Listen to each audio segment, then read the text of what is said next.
You're listening to Audiology. Support our work on Patreon and be sure to submit your requests for topics in the comments below. Introduction.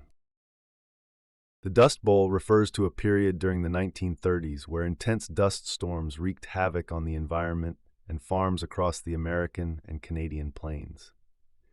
This environmental disaster was driven by both natural occurrences like extreme droughts and man-made mistakes, such as improper agricultural practices that failed to protect against the erosion of topsoil by settlers.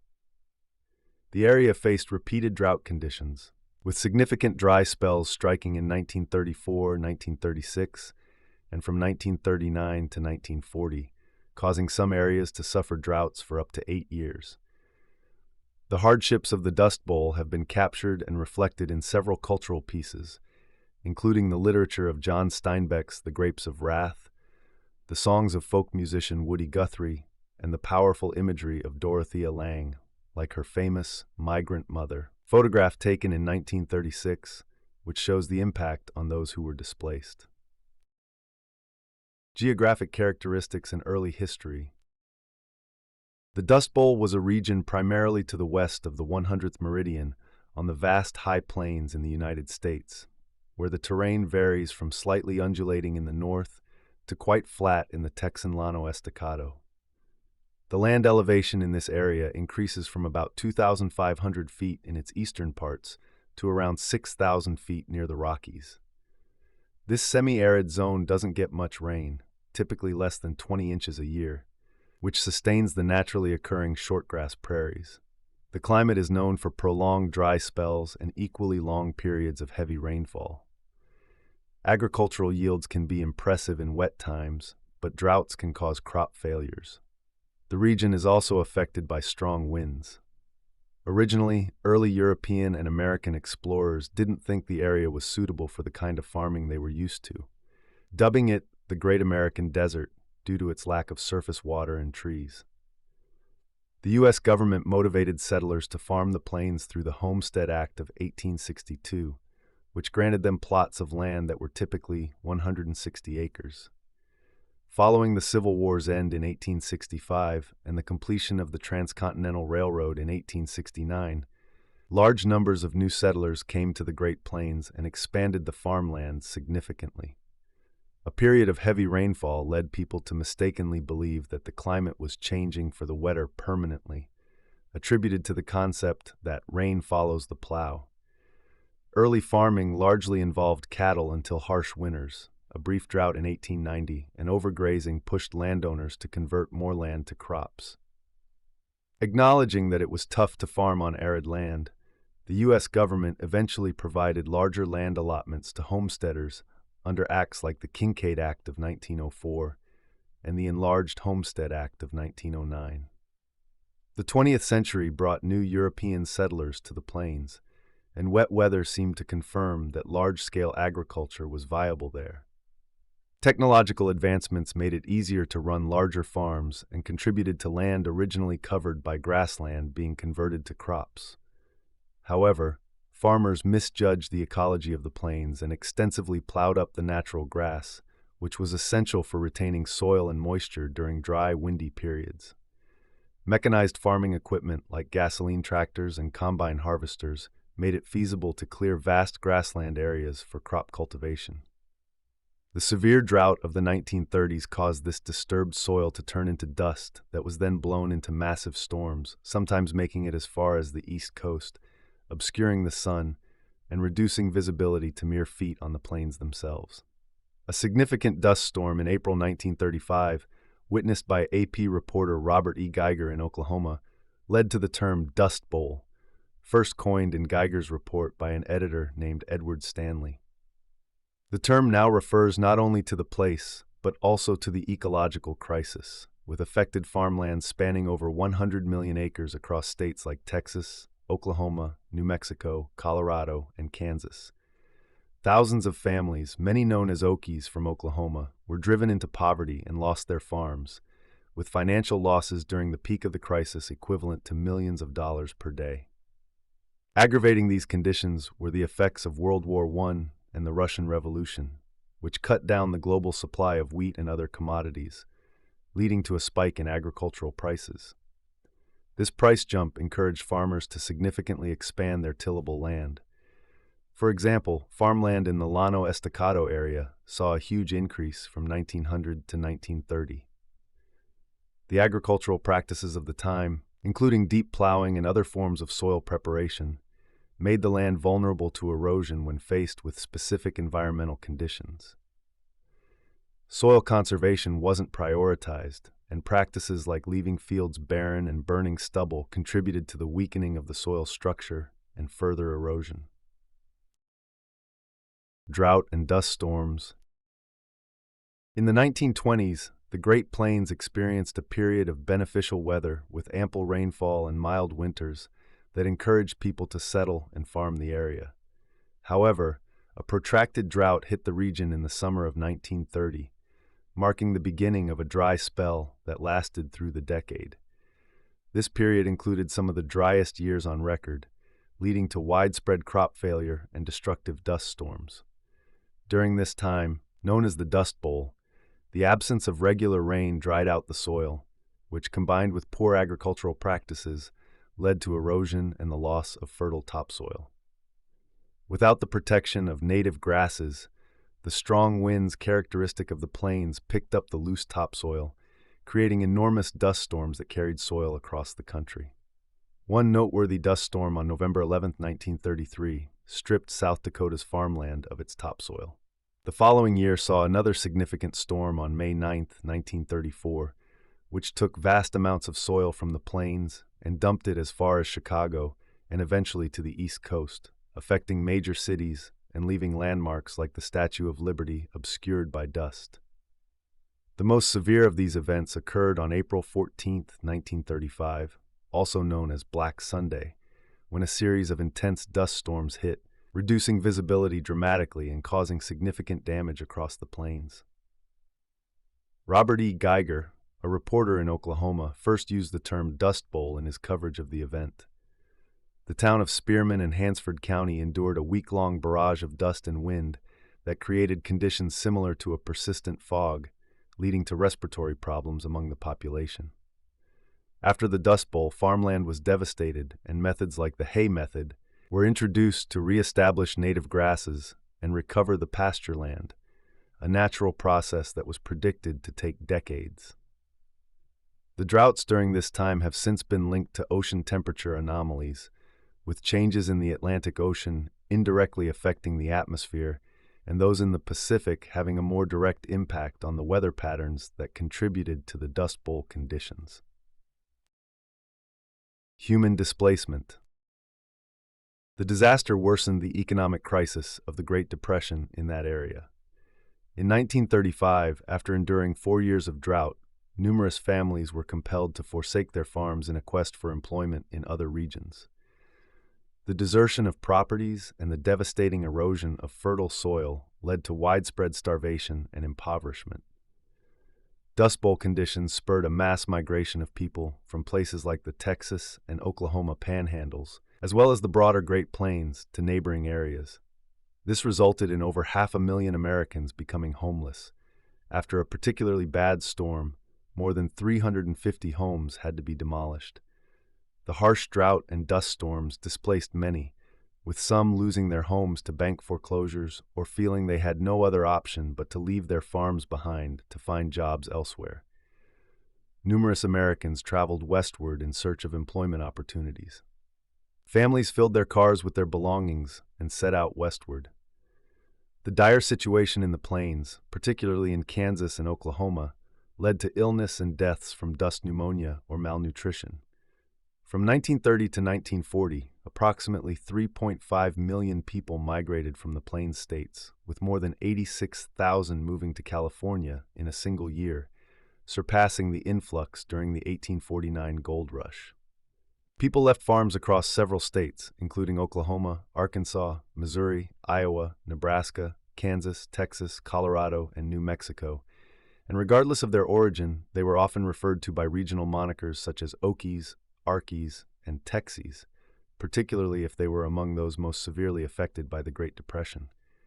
However, not everyone who moved traveled great distances. Many relocated within their own states from counties hit hard by the Dust Bowl to less affected areas. The migration was so extensive that migrants nearly equaled the number of residents in the Great Plains states. Research into Census Bureau statistics and a 1939 survey revealed that before migrating, less than half of those from the Southwest were engaged in farm work. About a third of the migrants worked in professional or white-collar jobs. When some farmers took on unskilled jobs, they often experienced upward social mobility, especially into semi-skilled or skilled jobs which offered better pay. On the other hand, non-farmers who migrated typically went downward in occupational status, although not usually to the extent of falling into poverty, as most skilled workers who shifted to semi-skilled roles still managed to avoid impoverishment. By the end of the Dust Bowl, migrants were generally in a better situation than those who stayed behind. With the conclusion of the Great Depression, some returned to their original homes, while many remained in their new locations. Today, Okie descendants constitute about 1/8 of California's population. Government response. As a response to the environmental disaster, the government significantly stepped up its role in managing land and promoting soil conservation. Multiple organizations developed a variety of strategies to combat the crisis. For instance, the Soil Conservation Service created comprehensive soil maps and aerial photographs to pinpoint areas in need of attention. The Prairie States Forestry Project, under the United States Forest Service, planted tree shelter belts on private land to cut down on wind erosion of soil. Meanwhile, the Resettlement Administration, which transformed into the Farm Security Administration, recommended that small farmers, particularly those in the drier regions of the plains, relocate to more sustainable areas. During the initial period of Franklin D. Roosevelt's presidency in 1933, his administration swiftly introduced initiatives to preserve soil and reestablish ecological equilibrium. In August of that year, Harold L. Ickes, the Secretary of the Interior, launched the Soil Erosion Service, headed by Hugh Hammond Bennett. By 1935, this service was restructured under the Department of Agriculture and became known as the Soil Conservation Service, which today is called the Natural Resources Conservation Service, NRCS. The New Deal's legislative arm enacted the Soil Conservation and Domestic Allotment Act in 1936, mandating that landowners share government-provided subsidies with laborers working on their land. This move was a continuation of benefit payments aimed at controlling production and supporting income. They were now funded by direct government appropriations and served also as soil conservation efforts. The Act's new parity goal was to equalize the purchasing power derived from farm and non-farm incomes, echoing the balance seen between 1909 to 1914. To control market prices, the government compensated farmers as part of the Agricultural Adjustment Act, AAA, and sanctioned the culling of over 6 million pigs to alleviate the effects of a devastating drought. The meat from these animals was preserved and dispensed to the needy. The Federal Surplus Relief Corporation, FSRC, was tasked with overseeing crop surpluses. On May 14, 1935, President Roosevelt defended the government's actions, asserting that their program had preserved the lives of millions of livestock, preventing an extreme food scarcity. The FSRC also redirected farm products to aid organizations, handing out various foodstuffs and even cotton materials through local channels. Additionally, to address the hardships brought on by drought, the federal government assembled the Drought Relief Service, DRS, in 1935, which purchased and sometimes euthanized cattle from struggling areas, with a portion of the surviving livestock then distributed as food aid by the FSRC. Though hard for the farmers, this program provided financial relief and prevented many from insolvency. Roosevelt directed the Civilian Conservation Corps to implement the Great Plains Shelter Belt Project, planting a vast swath of trees from Canada to Texas to buffer the wind and secure soil and water. The government also instructed farmers on soil preservation and erosion prevention techniques like rotating crops, planting in strips, plowing along contours, and building terraces. In 1937, these measures became part of an intensive campaign promoting soil conservation to Dust Bowl farmers, with financial incentives offered for compliance. By 1938, these combined efforts had decreased soil erosion by a huge margin. Regular rainfall eventually returned in 1939, ending the drought and dust storms that had devastated the region. Nevertheless, the government persisted in advocating for conservation practices to protect the soil and environment of the plains. The government's drought report, issued by the President's Drought Committee in 1935, highlighted the range of assistance provided to the agricultural sector from 1934 through the middle of 1935. It covered the conditions, relief initiatives, organizational efforts, financial details, operations, and outcomes of the aid provided, complete with numerous exhibits. Long-term economic impact.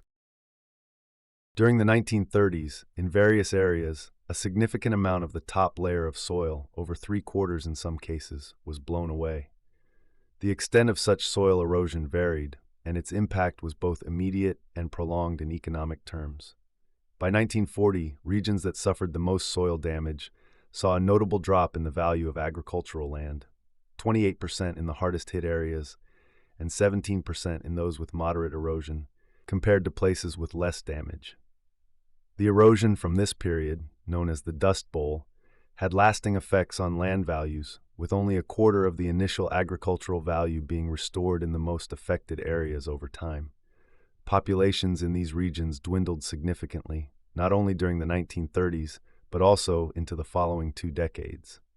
One reason these economic effects lingered was the reluctance or inability of farmers to transition to more viable crops and livestock, better suited to the now less fertile land. 2 main factors might explain why some farmers didn't adapt their practices. They either lacked knowledge about the benefits of changing the use of their land, or were unable to access the necessary credit due to a high rate of bank failures in the Plains states. Historians offer different perspectives on the Dust Bowl's legacy. Donald Worster revisited the area in the mid-1970s and noticed modern agriculture had drastically changed the landscape, with new technology ensuring large-scale crop production regardless of rainfall. However, he believed that these methods were unsustainable and fundamentally flawed, arguing that they simply masked the problem rather than addressing the underlying issues. On the other hand, historian Matthew Bonifield viewed the situation as a testament to human resilience. Recent research published in 2023 suggested that while the Dust Bowl had a significant and lasting impact on the value of agricultural land, its effects on average wage incomes were relatively slight. Influence on the arts and culture. During the Great Depression, various forms of media chronicled the hardships of the era, with the federal government employing photographers, musicians, and writers to capture the events. The Farm Security Administration, for example, hired photographers like Dorothea Lange, who became renowned for her iconic depictions of the effects of the Dust Bowl, such as her famous image, Migrant Mother, which portrays the emaciated Florence Owens Thompson and her children, encapsulating the adversity of those impacted by the environmental disaster. This photograph became widely distributed, contributing to the national consciousness of the crisis, though Thompson herself later expressed her discomfort with the image's ubiquity and the fact that she never profited from it. In the realm of literature, John Steinbeck drew heavily from field notes by Sonora Babb, a Farm Security Administration employee, to write his novel The Grapes of Wrath, which examines the challenges faced by migrant workers displaced by the Dust Bowl. Although Babb penned her own novel, whose names are unknown, it remained unpublished until 2004 due to Steinbeck's overshadowing success. Folk singer Woody Guthrie's songs reflect his Dust Bowl experiences and interactions with Oklahoma farmers affected by the crisis as they relocated to California. His album, Dust Bowl Ballads, embodies these stories, earning him the moniker the Dust Bowl Troubadour. The migration of Oklahoma residents to California also carried their country music traditions with them, leading to the emergence of the Bakersfield sound in the region and a surge in country dance halls across the area. The Dust Bowl has also influenced later productions, such as the HBO television series Carnivale, which is set during this historical period, and the science fiction film Interstellar, directed by Christopher Nolan, which depicts a futuristic America suffering from similar dust storms and draws direct connections to the 1930s Dust Bowl, including incorporating interviews from the documentary The Dust Bowl. Additionally, in 2017, musician Grant Malloy Smith released an album titled Dust Bowl: American Stories, evoking the spirit of the era, and lauded by critics for its powerful narrative akin to the works of Woody Guthrie and the themes explored in Steinbeck's The Grapes of Wrath. Changes in agriculture and population on the plains. During World War I, the agricultural sector experienced robust growth and profitability, but this surge went into decline throughout the Great Depression in the 1930s. The most heavily impacted lands by the ecological disaster known as the Dust Bowl were about 16 million acres in the northern parts of Texas and Oklahoma, often called the Panhandles. The worst areas of erosion due to persistent winds were pinpointed across 20 counties within this region by the Soil Conservation Service of the United States Department of Agriculture.